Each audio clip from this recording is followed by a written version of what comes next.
Perkenalkan, nama saya Rizvianti, mahasiswi Universitas Surya Kencana Cianjur, program studi Teknik Informatika, yang saat ini sedang melaksanakan MBKM, Merdeka Belajar Kampus Merdeka, yaitu pertukaran mahasiswa dengan Fakultas Hukum Universitas Surya Kencana Cianjur. Di video kali ini saya akan mereview jurnal yang bersangkutan dengan mata kuliah Hukum Pidana Lanjut yang diampu oleh Ibu Profesor Dr. Hajah Heni Nuraini SHMH beserta asistennya Bapak Dr. M. Rendi Aridayandi SHMH.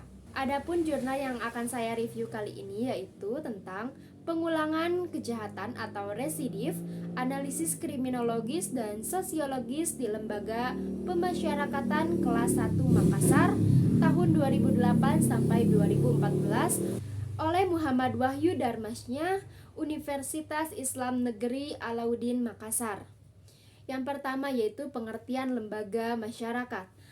Pengertian menurut Sujono Dirjosisworo tahun 1989 bahwa pemasyarakatan berarti kebijaksanaan dalam perlakuan terhadap narapidana yang bersifat mengayomi masyarakat dari gangguan kejahatan sekaligus memberi bekal hidup bagi narapidana setelah kembali ke masyarakat.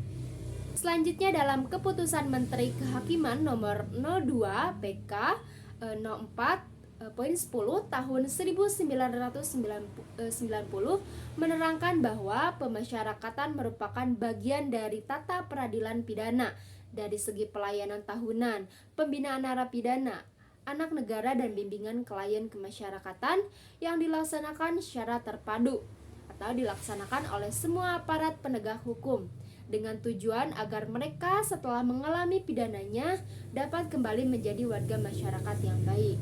Dari pengertian tersebut dapat ditarik suatu kesimpulan bahwa yang dimaksud dengan lembaga pemasyarakatan yaitu suatu tempat bagi orang yang telah dijatuhi pidana berdasarkan keputusan hakim untuk mendapatkan pembinaan dan perlakuan berdasarkan atas asas Pancasila yang merupakan kebijaksanaan pemerintah yang bersifat mengayomi masyarakat dari gangguan kejahatan dan sekaligus pula mengayomi narapidana itu sendiri yang dianggap telah tersesat jalan hidupnya guna kembali ke dalam lingkungan pergaulan lingkungan sosial secara wajar sehingga dapat menjadi warga negara yang baik.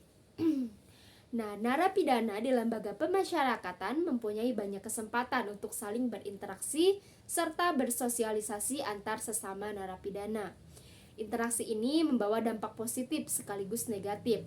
Mereka dapat saling berbagi pengalaman dalam hal kejahatan, sehingga lembaga pemasyarakatan justru berfungsi sebagai sekolah kejahatan, di mana narapidana yang baru telah menimba ilmu kepada narapidana yang senior atau yang lama dalam hal kejahatan, dan akhirnya akan dipraktekkan pada saat keluar dari tahanan.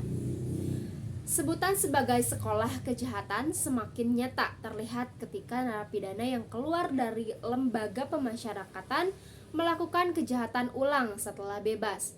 Hal ini menandakan bahwa masyarakat lebih menganggap lembaga pemasyarakatan sebagai pusat pelatihan untuk para penjahat agar berlatih melakukan tindak kriminal. Kemudian selanjutnya ada pengertian residivis. Residivis dalam sistem hukum pidana Indonesia, yaitu KUHP, tidak mengatur secara jelas mengenai pengertian dari pengulangan kejahatan atau residif. Namun hanya beberapa pasal saja yang mengatur mengenai pemberatan terhadap narapidana yang melakukan pengulangan kejahatan. Dalam sistem ini, hukum pidana Indonesia sampai saat ini juga belum ada regulasi yang legal mengatur secara jelas tentang pengulangan kejahatan tersebut. Namun dalam perkembangannya, pengulangan tindak pidana dapat dibagi menjadi beberapa golongan. Golongan yang pertama yaitu pengulangan tindak pidana menurut kriminologi, dibagi dalam penggolongan pelaku tindak pidana sesuai perbuatan-perbuatan yang dilakukan. Yang pertama yaitu pelanggar hukum bukan residivis atau pelanggar satu kali, yaitu yang melakukan hanya satu tindak pidana dan hanya sekali, Yang kedua, residivis yang dibagi kembali menjadi yang pertama, penjahat yang akut meliputi pelanggar hukum yang bukan residivis dan mereka yang berkali-kali telah dijatuhi pidana umum. Namun antara masing-masing putusan pidana jarak waktunya jauh atau perbuatan pidananya begitu berbeda satu sama lain sehingga tidak dapat dilakukan ada hubungan kriminalitas atau dengan kata lain dalam jarak waktu tersebut. Misalnya, 5 tahun menurut pasal 486, 487, dan 488 KUHP Indonesia atau 2 tahun menurut pasal 45 KUHP Indonesia. Nah, itulah penjahat yang akut. Kemudian yang kedua ada penjahat kronis, adalah golongan pelanggar hukum yang telah mengalami penjatuhan pidana yang berlipat ganda dalam waktu singkat di antara masing-masing putusan pidana. Yang ketiga, penjahat berat, yaitu mereka yang paling sedikit telah dijatuhi pidana 2 kali dan menjalani pidana berbulan-bulan, dan lagi mereka yang karena kelakuan antisosial sudah merupakan kebiasaan atau sesuatu hak yang telah menetap bagi mereka. Yang keempat, penjahat sejak umur muda. Tipe ini memulai karirnya dalam kejahatan sejak ia kanak-kanak dan dimulai dengan melakukan kenakalan anak. Nah, itulah penjahat sejak umur muda. Selanjutnya, melanjutkan yang tadi, yaitu ada faktor-faktor yang mempengaruhi seorang narapidana menjadi residivis. Dalam proses pembinaan narapidana, di dalam lembaga pemasyarakatan juga tidak lepas dari ketentuan hukum dan perundang-undangan yang mengaturnya. Berbagai regulasi tentang pembinaan narapidana yang ditetapkan oleh pemerintah dapat dipahami sebagai implementasi pelaksanaan pemidanaan terhadap narapidana yang tidak hanya bertujuan untuk memberikan efek jera atas tindakan yang mereka telah perbuat, akan tetapi lebih kepada proses pembinaan. Terhadap masalah pemidanaan ini, terdapat beberapa teori tujuan pemidanaan dalam bidang hukum pidana, yaitu yang pertama, teori absolut atau teori pembalasan. Teori ini mengatakan bahwa setiap kejahatan harus berakibat dijatuhkannya pidana kepada pelaku. Pidana merupakan tuntutan mutlak, bukan hanya sesuatu yang perlu dijatuhkan, tetapi sudah merupakan keharusan. Hakikat suatu pidana ialah pembalasan. Kemudian teori yang kedua, teori tujuan atau teori relatif. Teori ini mengatakan bahwa penjatuhan pidana adalah untuk mencegah terjadinya kejahatan. Kemudian teori yang ketiga, yaitu teori gabungan dari teori pembalasan dan teori tujuan. Teori ini menyatakan bahwa tujuan penjatuhan pidana selain untuk pembalasan kepada pelaku atas kejahatannya, juga bermaksud untuk mengamankan masyarakat. Nah, kedua tujuan tersebut bertujuan untuk mempersiapkan dan mengembalikan terpidana ke dalam masyarakat. Teori yang keempat, teori perubahan sosial, kecenderungan terjadinya perubahan-perubahan sosial merupakan gejala yang wajar yang timbul dari pergaulan hidup manusia di dalam masyarakat. Perubahan-perubahan sosial akan terus berlangsung sepanjang masih terjadi interaksi antar manusia dan masyarakat.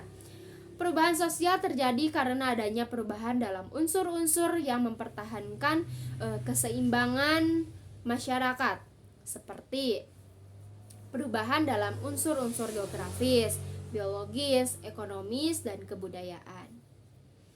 Perubahan-perubahan tersebut dilakukan untuk menyesuaikan dengan perkembangan zaman yang dinamis ini.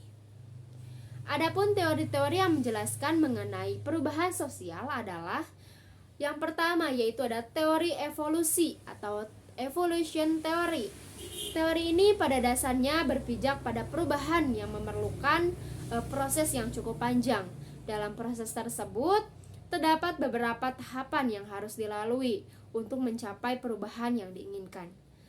Ada bermacam-macam teori tentang evolusi. Teori tersebut digolongkan ke dalam beberapa kategori, yaitu unilinear theory of evolution, kemudian universal theories of evolution, dan multilinear theories of evolution. Kemudian yang kedua, teori konflik atau conflict theory. Menurut pandangan teori ini, pertentangan atau konflik bermula dari pertikaian antara kelompok yang menguasai modal atau pemerintahan dengan kelompok yang tertindas secara material, sehingga akan mengarah pada perubahan sosial. Teori ini memiliki prinsip bahwa konflik sosial dan perubahan sosial selalu melekat pada struktur masyarakat. Teori ini menilai bahwa suatu yang konstan atau tetap adalah konflik sosial, bukan perubahan sosial, karena perubahan hanyalah merupakan akibat dari adanya konflik tersebut. Karena konflik berlangsung terus-menerus, maka perubahan juga akan mengikutinya. Yang ketiga yaitu ada teori fungsionalis atau functionalist theory. Konsep yang berkembang dari teori ini adalah cultural lag atau kesenjangan budaya. Konsep ini mendukung teori fungsionalis untuk menjelaskan bahwa perubahan sosial tidak lepas dari hubungan antara unsur-unsur kebudayaan dalam masyarakat. Menurut teori ini, beberapa unsur kebudayaan bisa saja berubah dengan sangat cepat, sementara unsur lainnya tidak dapat mengikuti kecepatan perubahan unsur tersebut. Maka yang terjadi adalah ketertinggalan unsur yang berubah secara perlahan, dan ketertinggalan ini menyebabkan kesenjangan sosial atau cultural lag. Para penganut teori fungsionalis lebih menerima perubahan sosial sebagai sesuatu yang konstan dan tidak memerlukan penjelasan. Perubahan dianggap sebagai suatu hal yang mengacaukan keseimbangan masyarakat. Proses pengacauan ini berhenti pada saat perubahan itu telah diintegrasikan dalam kebudayaan. Apabila perubahan itu ternyata bermanfaat, maka perubahan itu bersifat fungsional dan akhirnya diterima oleh masyarakat. Tetapi apabila terbukti disfungsional atau tidak bermanfaat, perubahan akan ditolak oleh masyarakat. Kemudian yang keempat ada teori siklis atau cyclical theory. Teori ini mencoba melihat bahwa suatu perubahan sosial itu tidak dapat dikendalikan sepenuhnya oleh siapapun dan oleh apapun. Karena dalam setiap masyarakat terdapat perputaran atau siklus yang harus diikutinya. Menurut teori ini, kebangkitan dan kemunduran suatu kebudayaan atau kehidupan sosial merupakan hal yang wajar dan tidak dapat dihindari. Mungkin hanya itu saja yang bisa saya sampaikan. Mohon maaf bila ada kesalahan dalam penyampaian. Wabillahi taufiq wal hidayah. Wassalamualaikum warahmatullahi wabarakatuh.